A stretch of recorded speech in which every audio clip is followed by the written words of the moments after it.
So it's been a bit over a year since I started my business, and I think it's time for a proper update. Let's cover all the juiciest details people don't usually talk about. The actual numbers, the timeline, what worked, what didn't, and what I wish I knew sooner. Consider this my yearly check-in, a behind-the-scenes look at what this whole solopreneurship thing actually looks like.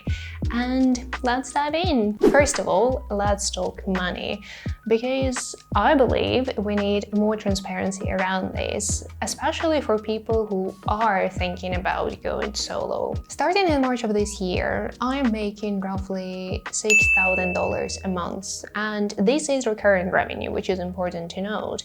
I still have some project work on top of that and a few sales deals hanging in the pipeline. Now, my initial goal was to hit the $7,000 a month mark, which I didn't, and I'm actually completely fine with it. First of all, because I know I will be making more soon. The pipeline is looking good and I'm confident about where things are heading. And also, and this is more important, I'm very comfortable with my current routine. The key thing to me is balance, and I feel that if I start chasing this six-figure revenue, I will lose that, at least for now. So right now, I'm more interested in optimizing my routine for maximum enjoyment rather than maximum revenue. And I know it might sound counterintuitive, especially considering the hustle culture we all live in, but I burned out pretty badly in my last job, and before that, I burned out while doing my degree. So I figured if I want to enjoy what I'm doing, which I actually do, I have to chill out a bit. So for now, I want to pay more attention to how balanced my schedule is. Which brings me to the next point. Do I work 60 hours a week? No, I don't. And that's probably why my revenue hasn't crossed the six-figure mark yet, or at least I choose to believe so. I work a typical work week when my schedule is busier, so like 5 full working days, or when my schedule allows it, I work a reduced work week, so like 3 or 4 days. At the same time, my routine includes a lot of unbillable hours. I make time for making these videos, for example.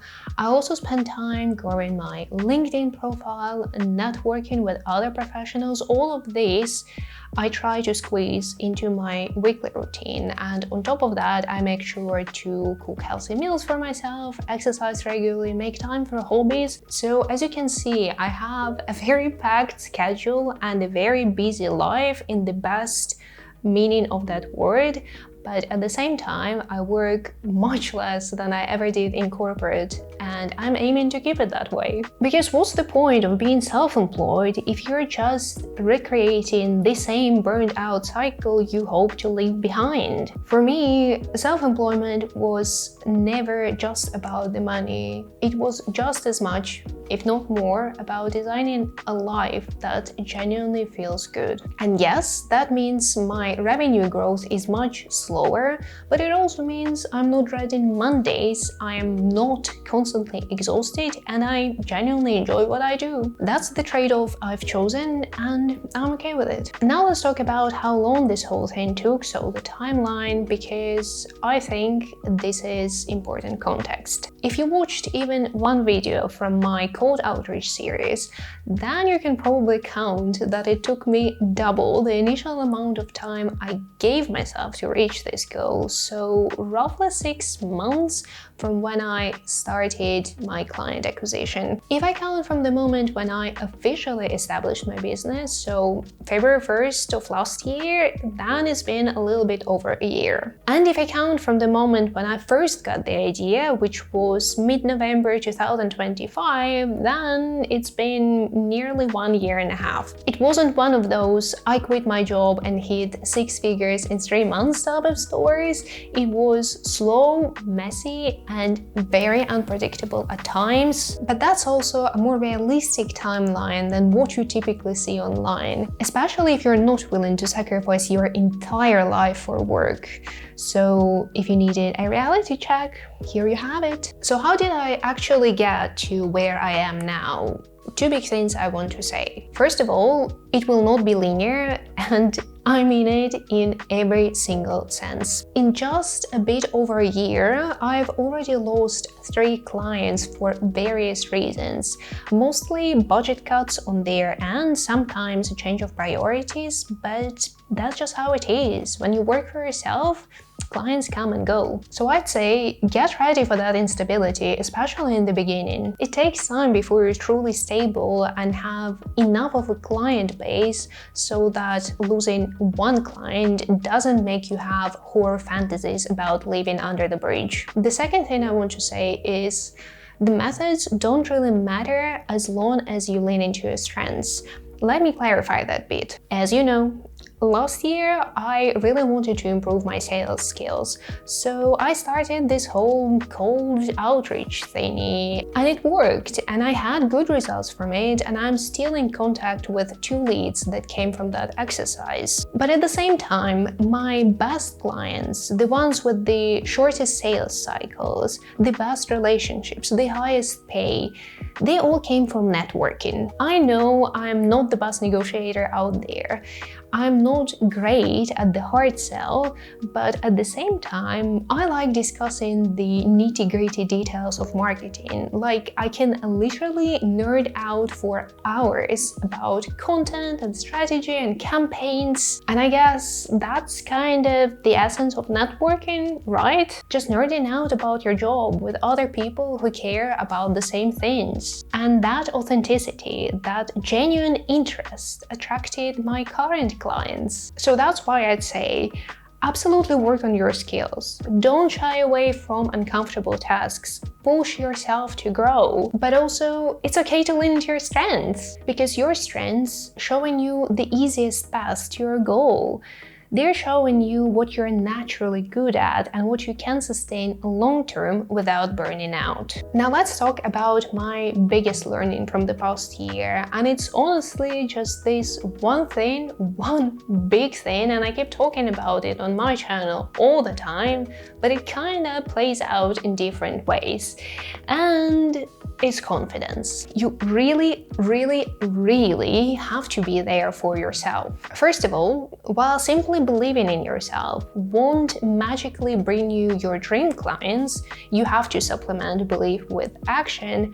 Not believing in yourself will significantly damage your chances at success. When you feel like you are not experienced enough or don't deserve good paying customers, you subconsciously put yourself in situations that help you confirm those beliefs. You undercharge, you overdeliver to the point of exhaustion, you accept clients who don't respect your boundaries, you don't pitch for opportunities you are genuinely qualified for. And when you don't believe in yourself, you're way more likely to give up earlier and not see your success story through. Because the first time something goes wrong, and it will go wrong, you take this as a confirmation that you are right all along, that you are not cut for this. So while belief isn't everything, it is the foundation, and without it, nothing else works. Second, if you want to work for yourself, you have to get super comfortable with rejection. There will be a lot of it as you build your client roster. Sometimes a client is just not a fit, and no matter how hard you try, they will be nitpicking at you. Sometimes a prospect decides to go with your competitor, and sometimes someone ghosts you after what you thought was a great call. And if you let yourself be swayed by these situations, if you let yourself even entertain the idea that rejection happens because you are not good enough, then you're not gonna make it. Please, learn from conflict and rejection. There is a lot to learn there, but never, ever take it to mean something about you personally. Rejection is simply feedback about fit, timing, budget, priorities. It's never a reflection of who you are as a person or even as a professional. The sooner you internalize this, the easier the whole thing gets. And finally, boundaries. They are also a byproduct of confidence. How you work, when you work, who you work with.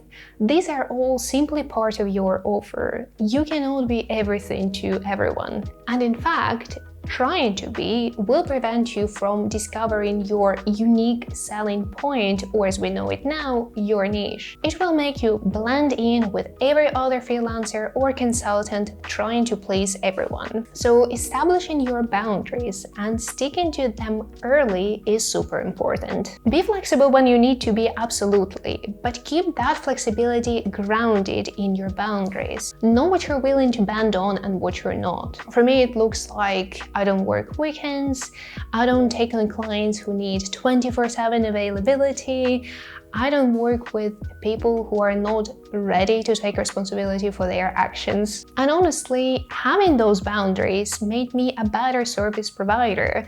I'm not burned out, I'm not resentful, I have plenty of creative energy to tap into, and as a result, I show up fully for the clients I do have. Finally, looking back, is there anything I'd do differently? Honestly, not much. Maybe I'd start networking way earlier rather than postponing it for the second half of the year. And I'd probably do the same with the cold outreach, just so I can get a head start on all that confidence and the feedback I got on my own messaging. I think the biggest thing I tell the past me is trust yourself. Trust that you know enough.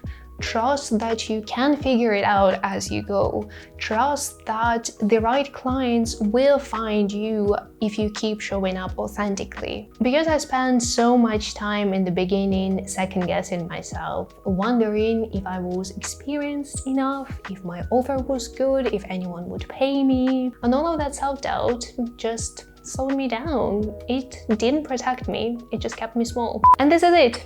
This is my behind-the-scenes story of my first year as a solopreneur.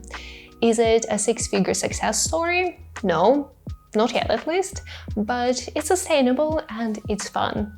Let me know in the comment section if you found this video useful, and as always, I wish you a great day and I will see you next time. Bye bye!